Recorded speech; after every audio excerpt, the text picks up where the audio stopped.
our London guest, into the discussion at this point. Do you think this attack will underscore the message of the far right in Europe, at least, of the incompatibility of Islam and the West, or Western values?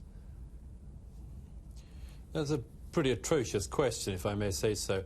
We're about 24 hours away from 12 people being gunned down in a newspaper office in the centre of Paris, in a European city, because they offended, allegedly, Islamic blasphemy laws which France, Britain and other European countries do not have and do not believe in and do not follow.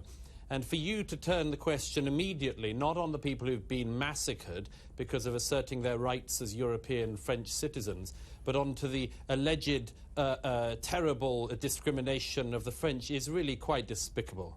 So I didn't ask you anything about discrimination of the French. Let me repeat the question.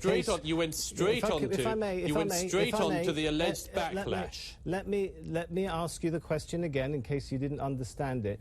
Do you think this attack, we are in our news bulletins talking in more detail about the actual attack. What you were invited to discuss in this show are the implications of what might follow the attack. Will it underscore the message of those who say there is an incompatibility between Western values and Muslim values?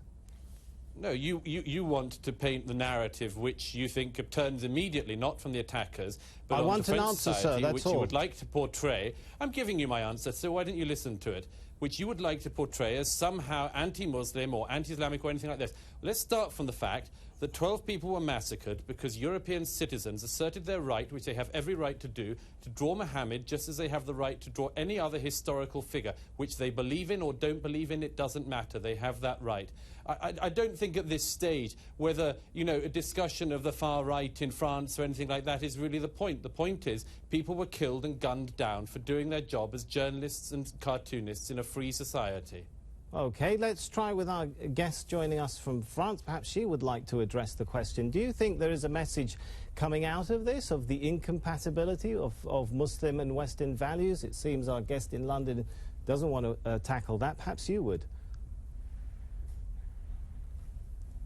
I think that's what the killers would like us to believe. They're French. They were brought up in this country, and they made this choice to become what they've become. They've killed a policeman, for example, who was also from an Algerian background like them, French citizen as well. So I think this is not the issue, and this should never be the issue. This is the issue they want us to address, and they want to make that statement that there is an incompatibility between two worlds. I think they are extremists, and I think we should not let other extremists on the other side who believe that as well, like our extremists here from the right wing or extreme right wing, who believe that there is an incompatibility between an Islamic world and a Western world. I think we should never allow this question to be put. Well, whenever these discussions start, you never have any idea as to what type of which Douglas Murray is going to be there. Is it going to be laid back, sort of nerdy, calm, just give the answers? Or are you going to get the feisty brawler that comes out of Douglas? And that all depends usually upon who he's debating, how the other person is treating him. This moderator asked a question. Douglas didn't like the way it was framed and basically thought it was disgusting to come out this way. The moderator didn't back down at all. He basically told Douglas, hey, look, we asked you to come here to give an analysis. I'm going to ask a question. Perhaps you didn't understand the question. Let me tell it to you again. I'm sure Douglas didn't like that one bit. And then when he went to the when he went to the correspondent there from France, the lady, he goes, well, it seems that our guest from London doesn't want to answer the question. Perhaps you'd like to take a try at it. Oh, I'm sure Douglas was just absolutely fuming, and you could tell by his body language. Now, that lady, I just have to basically differ with what she's saying is, there is an incompatibility here, but it is not between, I don't think it's between, let's just say, first of all, Islamic governments there is no separation between church and state. It's all the same. It's intertwined. All right. Now you can decide to call that good or bad, just like people say, well, you know what? We don't like the fact that there's a separation of church and state. Many Christians in this country will say that we don't like the fact. We want it to be, it was founded on Judeo-Christian values. Why can't it be together? But there's a reason why the Declaration of Independence, the Bill of Rights, the Constitution are there for. We know that reason, so that the individual has the rights, that the government can't force you to do something against your will. At least that's in essence in theory, and that theory has been put to practice here in the United States for over 250 years. And thank God for that. Now, the incompatibility comes with is that whether or not you could say that there's going to be a theocratic state that's going to just completely do good all the time, it still would be incompatible with the West because there's no separation. Everybody here on the Western side said there needs to be a separation. So that lady, when she's talking about that the killers there, the Charlie Hebdo, they wanted to show that they're the extremists. They absolutely are. They're the fundamentalists. They're the radicalists. But they're the ones that are trying to show everybody that there is an incompatibility. Anyways, we're going to get back to Douglas and more of the Charlie Hebdo interview. You're watching the Dr. Nasser Sheikh Show. That's what we have on tap for you today, folks. I'm your host, Dr. Nasser, where I give you my political prescription from my political perspective on what happens when everything like this collides. Douglas Murray, moderators, culture, religion, politics, government, social media, they all come crashing together. Let's get back to the interview with Douglas Murray on Al Jazeera.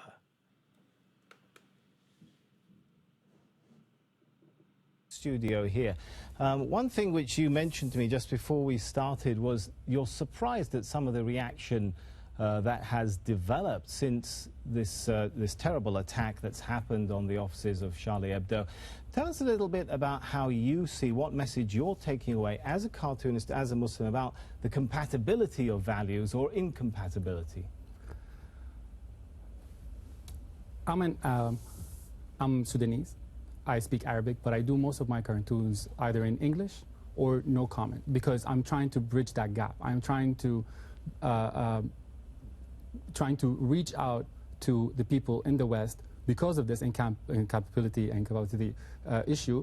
I want to show them that we are the same. We're going through the same problems that you are. We are affected by extremists just like you are. We are as much scared, and we are the biggest victims of extremist attacks in the world. So because of mainstream media does not tackle these issues, and all they focus on is the differences. They don't focus on how we're all alike. We all grew up in the same world, and what we should know about each other, and what we should respect about each other's cultures, and know about each other, so we can live along. Like just make a middle line and walk together, basically, and instead of just pointing fingers. Mm-hmm. So. This is what I think should happen, and this is what I think should, we should all work towards. All right, thank you very much, Douglas in London. No doubt there will be a lot of thought as to how policy should proceed going forward. What do you think the policy should be? What are the practical policy lessons learned from this attack? Well, there are no practical policy lessons learned. People are still mourning the dead and identifying bodies. The thing that is going to happen in the weeks and days ahead is that people are going to have a set of questions. The first will be obvious security questions, simply about how it was that two people were able to go into the office in Paris with Kalashnikovs and gun people down in cold blood. That will certainly be a part of it. There's a technical security discussion to be had. There's also a discussion about wider society and what its reaction should be and all that sort of thing. But really the most febrile and important discussion at the moment is the one that the Free Press is having across Europe, which is whether or not they will stand up and retain the right to do what we in Europe and free peoples have the right to do, which is to draw what we like. And the key message from this really can't be emphasized enough, because your guest in Doha is a cartoonist. He knows very well that he can't draw a cartoon of Muhammad there. Even if he wanted to, he wouldn't, because his life would be at great risk. I wouldn't do that you wouldn't anyway, do sir. it. No. And one of the reasons, No, it's, and one I of the think, reasons I you think, wouldn't sir, do it. I think, Okay, sir, maybe I it's think, not just because. Can I let's- just finish my point?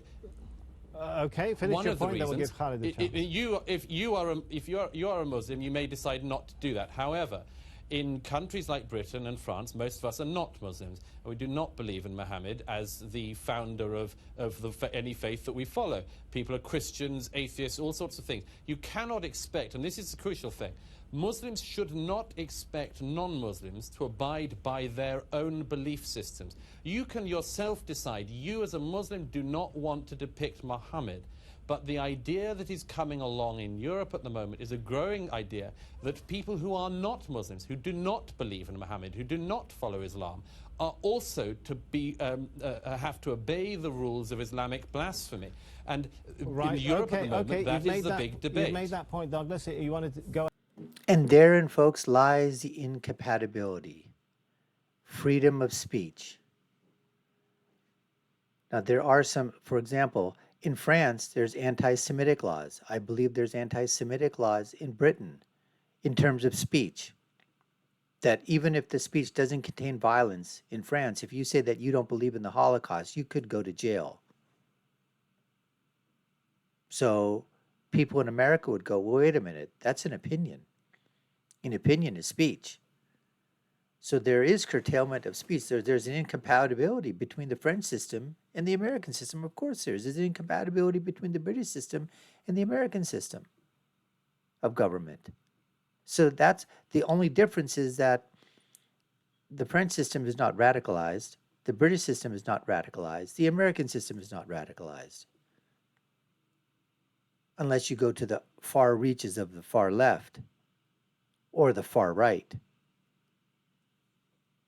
But the Islamists are making an incompatibility issue by what they're doing, because they're basically saying you have to follow, whether you're Muslim or non-Muslim or atheist or Jewish or Christian or Hindu or whatever, even if you're in the country dominated by a religion other than Islam, you still have to follow, we believe, and that's what these killers of the Charlie Hebdo massacre were basically saying is, doesn't matter, we're in France, France should be a Muslim country, it should be under Sharia law, on and on and on.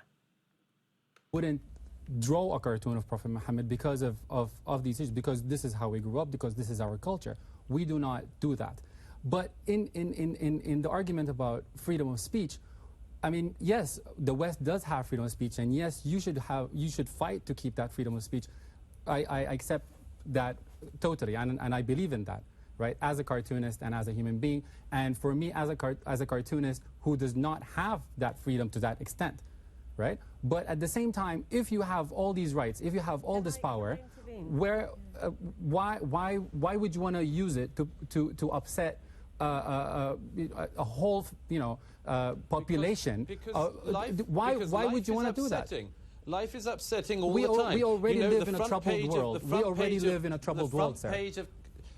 Right. We already let's get beyond that platitude for a second and get on to the substance of it. Let's get on to the substance of it. Douglas, don't interrupt him now. We gave you a chance. Douglas, just give him a chance to finish. Every single cartoonist in Britain and in Europe is able to, and many of them do, make jokes around Christmas time and so on about the Virgin Mary, three wise men and so on. We accept that as the right. What Charlie Hebdo was trying to do, and what others have asserted the right to do, is to treat Islam exactly as they treat every other religion. Okay, you've made that point, and the shooting, of course, has been widely described as an attack on freedom of speech, as we're hearing from our panel here. France prides itself on the right of freedom of speech, but even that does have certain limits. The Gay Salt Act, for example, makes denial of the Holocaust a criminal offence. The Pleven Act prohibits incitement to hatred, discrimination or slander based on race or gender. 2003 law made it a crime to insult the French flag or national anthem, and the country's public health code makes it illegal to present a favourable view of drug use. Katherine, is there a place for... Before he gets to Katherine there, I didn't know the other two. Now, for example, flag burning in America. freedom of speech, already ruled on by the Supreme Court. France says you can't say anything about the national anthem. You can't do anything about the flag. Those athletes and everybody else that started kneeling, Colin Kaepernick, they would be in jail in France. They would be in jail. You wouldn't be able to do that. And as far as promoting drug use or whatever, I wasn't aware of that. But now there are a lot of people in America that would say, that might, hey, yeah, you want to promote drug use? You know what? You're going to go to jail, or you're going to have to go to court, and you're going to have to, have a court date to say, what is it that you were trying to do there? So again, different societies will come up with different policies and laws at that time to decide how they want to shape their societies going forward. The only difference is that does that implementation, is there any radical element that becomes radicalized against that and then starts to go against that with violence and terrorism and murder and atrocities? That's the difference that doesn't occur in Western societies for the most part by Westerners. Anyways, let's continue with Katherine and see what she has to say about this.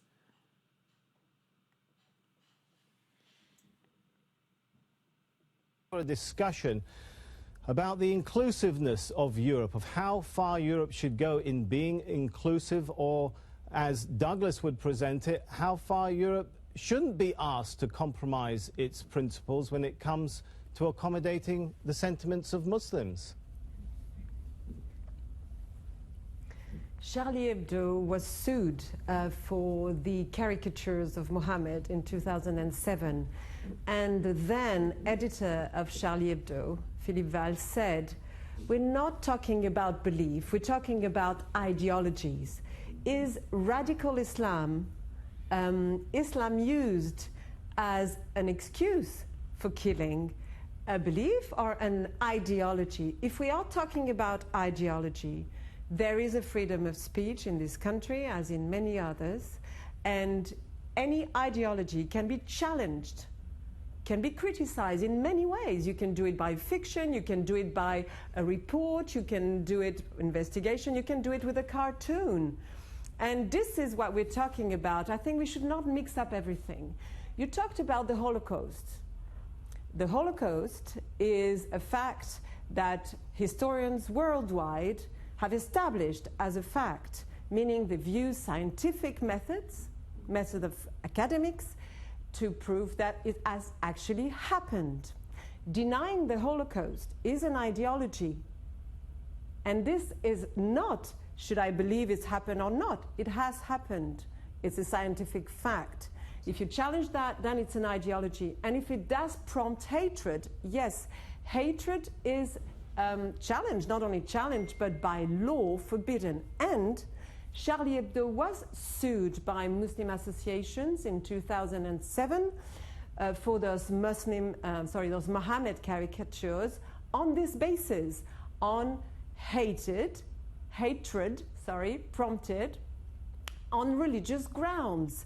And Charlie Hebdo, I didn't agree with all that happened. I mean, I'm not a fan of Charlie Hebdo, but they went to court and it was decided that yes, on the grounds of ideology, they are allowed to challenge radical Islam.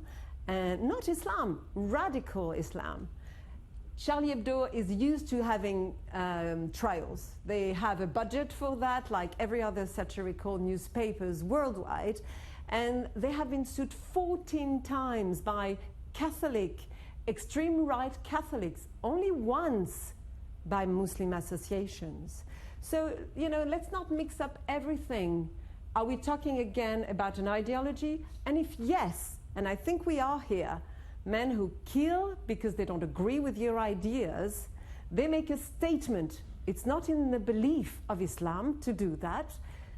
I don't think so. So, in that sense, yes, every ideology should be challenged in a world where the freedom of speech of the press is respected.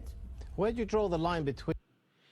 So, from what I get from Katherine in that piece, is that she's determined between a belief and an ideology. Now, I would counter basically saying that a belief is also an opinion. You can have a right opinion, a wrong opinion. You can hold a belief. It could be right, it could be wrong. A belief in a religion can neither be right or wrong because it's your belief. Other people may believe that you're wrong, but you believe that you're right. Now, the ideology of that, I think, is a manifestation of what do you do with those beliefs. Do you keep it internal or external? Internal meaning you just keep it for yourself, your family, and you go about your business. External could mean is that maybe that you want to proselytize, you want to go and convert people, whatever. As long as you're doing it non-violently, you're doing it, okay, there's no harm in everybody saying, hey, I believe this, I think you ought to believe this too. Here's the reasons why. Let's sit down, discuss, and see. And if you don't, great. And if you do, fine. And that goes for any religion, Judaism, Hinduism, Christianity, Catholicism, Islam, you name it, whatever. Now, of course, she's talking about, she thinks that it becomes an ideology in terms of the Holocaust to deny it. I would counter to say that's a belief, a wrong belief, but it's a belief. Now, if somebody goes around doing terrorist acts in the face of saying that the Holocaust didn't occur and do similar atrocities, now you've crossed into the realm of ideology. And so I think that's where she's trying to make that distinction. And Charlie Hebdo, where she was saying the lawsuits are coming, is that we're looking at this not in terms of attacking a belief, we're doing it in terms of showing or caricaturing an ideology. And that lies the difference. Anyways, let's continue.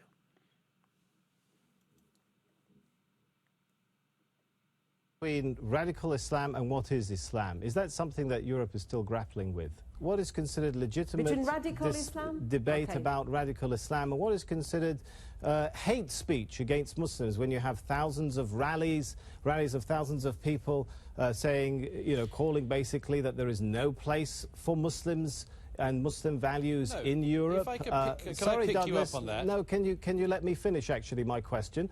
When you Yes, have but I'll thousands of come in people on that, calling if I for Shall I answer? calls Yeah. which sound very similar to the minds of some for the calls for expulsions of Jews from Europe during the Second World War, where do you draw the line between what is legitimate debate and what is simply racism when it comes to Islam? Katherine.